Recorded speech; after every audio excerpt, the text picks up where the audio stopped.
Hello friends, Swati here.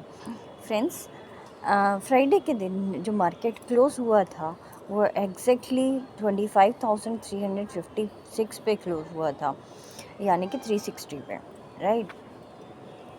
और अगर हम देखें तो ज़्यादा खास बाइंग और सेलिंग नहीं हुई है, ऑलमोस्ट एवरेज आउट ही किया गया है।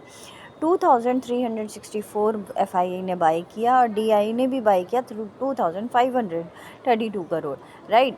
इंडेक्स फ्यूचर्स में थोड़ी सी बाइंग हुई है, पर इंडेक्स ऑप्शंस में और फ्यूचर स्टॉक फ्यूचर और ऑप्शन में सब में सेलिंग हुई है, तो ये एवरेज करके गए हैं। इंडिया विक्स 12.55 12 से बार बार घूमता हमें नज़र आया। अगर हम चार्ट देखें इसका, तो जितनी बार भी ये 12 के पास पहुंचा है लास्ट थोड़े दिनों में ही, ये समझ लीजिए जून से, मई जून से, और मई में काफ़ी एकदम से गिरा था। उसके बाद से ये 20 पे एक बार ही पहुंचा है, फिर उसके बाद गिरा, राइट। अभी इसका सपोर्ट, विक्स का सपोर्ट अगर हम देखें तो 12 के पास ही है, एग्जैक्टली 12 पे ही है। अगर 12 से कितनी बार घूमता हुआ नज़र आया है, और अभी भी विक्स अभी कम हो रहा है क्योंकि सितंबर का महीना है, तो कंसोलिडेशन चलना चाहिए जहाँ तक है, राइट। ये डेली टाइम फ्रेम पे है। अगर हम मार्केट का सिनेरियो देखें ग्लोबल मार्केट्स के साथ, तो निफ्टी जो है 25,430 के फ्यूचर्स जो है 25,430 के आसपास लाई कर रहा है, जबकि क्लोज हुआ था 350 पे, राइट। तो 50 टू 60 पॉइंट्स का गैप अप हो सकता है, और 60 मैक्सिमम 80 ही पॉइंट्स का गैप अप दिख रहा है अभी, जो कि 8 बजने वाले हैं। उसके बाद अगर कुछ ऐसा पॉजिटिव होता है तो कह नहीं सकते कि वो 80 से 100 पॉइंट्स भी हो जाए। तो हमारा निफ्टी 372 पे क्लोज़ हुआ था, और 50 पॉइंट्स का इसीलिए मैंने गैप अप बोला है, क्योंकि निफ्टी फ्यूचर्स और गिफ्ट निफ्टी जो वेरिएंस है उसमें गैप अप होता है।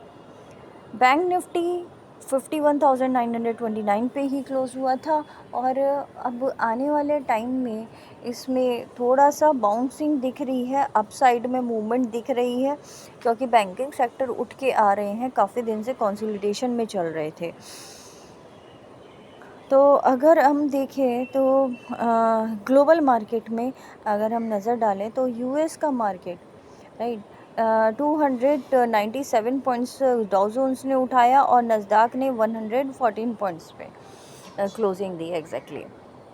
और अभी भी एग्जैक्टली वहीं चल रहे हैं, कुछ खास नहीं है। 20 पॉइंट्स पॉजिटिव में है। और अगर हम शेयर्स वगैरह में देखें तो आपके आईटीसी और जो फूड वाले शेयर्स हैं वो काफ़ी अच्छे बढ़ रहे थे, वो बढ़ेंगे, आपको बढ़ते हुए दिख सकती हैं, जैसे ज़ोमेटो हो गया जो गिरे थे फ्राइडे में, राइट। और आपने देखा ये पतंजलि फूड्स भी गिरा था, तो ये इसमें ही थोड़ा सा इसमें बाउंसिंग दिख सकती है। बजाज फाइनेंस के उठने की वजह से फिर निफ्टी में मूवमेंट आएगी। अगर ये और आज भी उठता है तो फिर निफ्टी में मूवमेंट आ सकती है।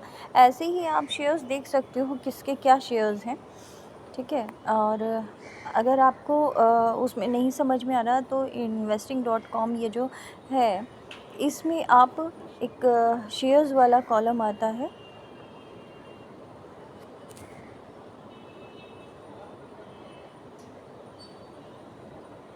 कंपोनेंट्स का कॉलम आता है। इसमें आप देख सकते हो कौन कितना उठा के गया है, कौन इसमें एग्जैक्टली पूरे दिन का भी दिखता है।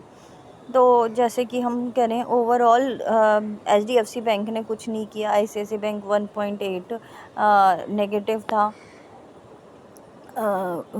और इंडसइंड बैंक ने थोड़ा सा उठाया था, IDFC फर्स्ट बैंक ने भी थोड़ा सा उठाया था। तो छोटे छोटे बैंक्स ही ऊपर आए थे उठाने के लिए, और कुछ इसको कंसोलिडेशन में डालने के लिए नेगेटिव किए गए हैं।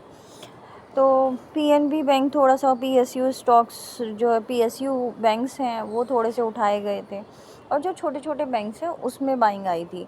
बाकी ये जो बड़े बड़े बैंक थे इसमें थोड़ी थोड़ी सेलिंग आई थी, राइट। फेडरल बैंक हो गया।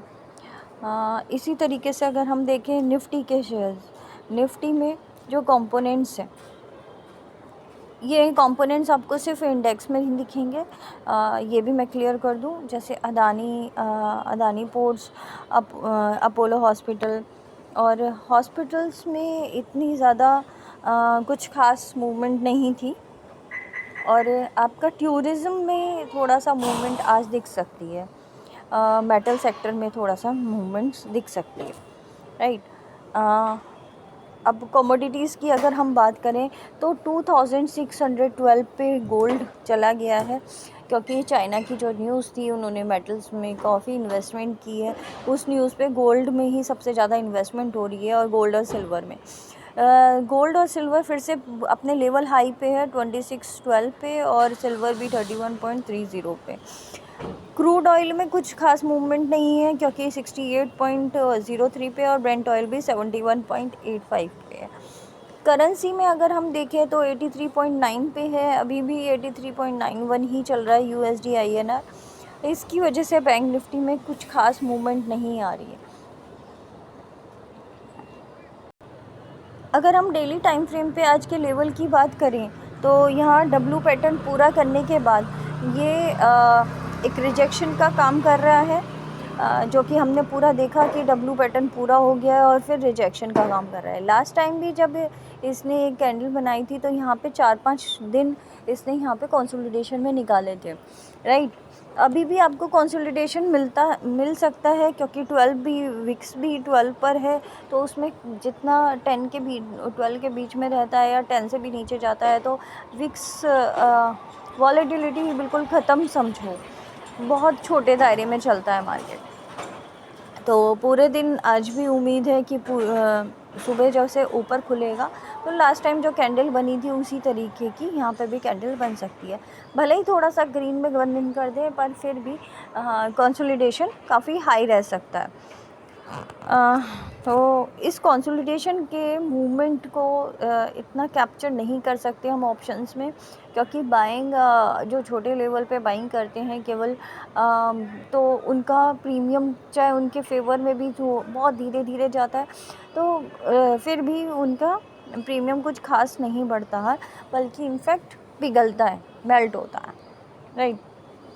बट जैसे आपने कॉल ली 25,500 की, तो सपोज़ 20 पॉइंट्स ऊपर गया, 10 पॉइंट्स नीचे आया, तो भी आपका प्रीमियम वहीं रहेगा कॉल में, राइट। तो मंडे का दिन है तो इसमें इतना ज़्यादा पिघलाया नहीं जाता है प्रीमियम, बट फिर भी आप थोड़ा विक्स का भी ध्यान रखिएगा। और जैसे बैंक निफ्टी की अगर हम लेवल्स की अगर हम बात करें तो ऊपर की साइड रिजेक्शन रहेगा 25,500 का, और नीचे की साइड अगर हम देखें तो 25,250 का एक सपोर्ट बन चुका है, अगर वो टूटता हुआ नज़र आता है तो 25,000 तक वापस से आ सकता है। और ये जो ट्रेंड लाइन बनाई है, इस ट्रेंड लाइन पे ही है अभी भी मार्केट, इसके ऊपर ही है इनफैक्ट, और इसके ऊपर यहाँ पे अगर कंसोलिडेट करता है 3-4-5 दिन, तभी हम ऊपर के लेवल के लिए रेडी हो सकते हैं, जो कि 25,800 तक जा सकता है, राइट। 650 के बाद 800। बैंक निफ्टी में अगर हम देखें तो बैंक निफ्टी में एक ऑलरेडी रेड डोजी बना है, बिल्कुल एग्जैक्टली डोजी। तो इस लेवल पे अगर हम देखें तो ये 52,000 तक जा सकता है। 52,000 के ऊपर अगर ये रुकता है थोड़े दिन, 4-5 दिन, तो ही हम ऊपर का मूवमेंट इसमें ले सकते हैं। अभी ये ट्रेंड लाइन के नीचे चल रहा है, राइट, ये उल्टा कर रहा है, ये ट्रेंड लाइन के नीचे चल रहा है, जहाँ की निफ्टी ट्रेंड लाइन के ऊपर चल रहा था। तो आप इस पे एक बार देखिएगा कि अगर ये 52,000 का लेवल तोड़ के वहाँ पे सस्टेन करता है, क्योंकि खुलेगा तो वहीं पर 52,000 के आसपास, उसके बाद अगर सस्टेन करता है 52,500 तक मैक्सिमम जा सकता है, और नीचे की साइड अगर हम देखें तो 51,500 का ही इसका सपोर्ट रहेगा। उसके नीचे अगर हम देखें तो 51,200 का काफ़ी अच्छा सपोर्ट है, जो आपको ये लाइंस आपको दिख रही है। उसमें 680 पे है और नीचे फिर 134 पे, राइट। और ये कुछ खास नहीं है, जो नीचे चार्ट्स लगे हैं, RSI लगा रखा है, एक MACD का लगा रखा है, प्राइवेट टेबल सॉरी वॉल्यूम का लगा रखा है, एक प्राइस वॉल्यूम इंडेक्स, राइट। इसलिए इनको इतना ज़्यादा ध्यान नहीं देते हुए हम RSI पे ज़्यादा ध्यान देते हैं। बैंक निफ्टी में ऑलरेडी मैं बता चुकी हूँ लेवल्स। अब फिर निफ्टी में अगर हम देखें तो फिर निफ्टी में भी बिल्कुल निफ्टी की तरह ही बना है, तीनों इंडेक्स में एग्जैक्टली रिजेक्शन पे ही है, और 24,000 इसमें भी 24,000 पे रिजेक्शन है, एग्जैक्टली रिजेक्शन पे। फिर एकदम से फास्ट मूवमेंट आपको मॉर्निंग के आधे घंटे में दिख सकती है, उसके बाद कंसोलिडेशन में ही रह सकता है। तो ये मेरे लेवल रहे, और इसमें अगर नीचे की साइड हम देखें तो 23,800 और इस ट्रेंड लाइन के ऊपर ही है, जैसे निफ्टी में रहा था बिल्कुल वैसे ही फिर निफ्टी में भी है। तो देखते हैं तीनों इंडेक्स में इन तीनों क्या होता है, और लेवल्स में आपको ऑलरेडी बता चुकी हूँ। नीचे की साइड 23,800 और फिर उसके नीचे 23,500 का लेवल रहेगा, 600 के नीचे, 600 पे भी एक सपोर्ट है। आज बैंकेक्स की एक्सपायरी है, तो बैंकेक्स के भी एक बार लेवल देख लेते हैं। इसमें जैसे बैंक निफ्टी में बना था एग्जैक्टली वैसे नहीं बना, डोजी तो दिया है, बिल्कुल एग्जैक्टली वो चार्ट नहीं है। अगर हम देखें तो इसमें एक यहाँ से एक ट्रेंड लाइन बन सकती है, जो कि इस तरीके से नीचे की साइड जा सकती है, राइट, नीचे की साइड जा रही है। और यहाँ से भी अगर हम देखें तो एक हॉरिजॉन्टल तो नहीं, हम फ्री लाइन ही बनाएंगे, जो कि इस तरीके से बन रही है ट्रायंगल शेप में। तो इसके बाद अगर ये इससे बाहर निकलती है ऊपर की साइड तो और सस्टेन करती है, तो हम ऊपर 59,000 के ऊपर रहते हैं, तो 59,000 के ऊपर 60,000 का ही लेवल आएगा, जो वापस से ऊपर डब्लू पैटर्न ये पूरा कर सकता है, राइट।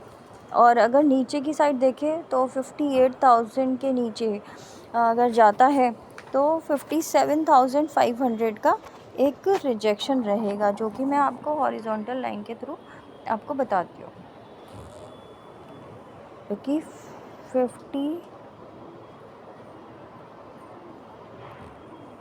एक है 57,360 पे और एक है 57,880 पे। तो 880 तक आ सकता है, उसके बाद आपका 57,070 तक आ सकता है।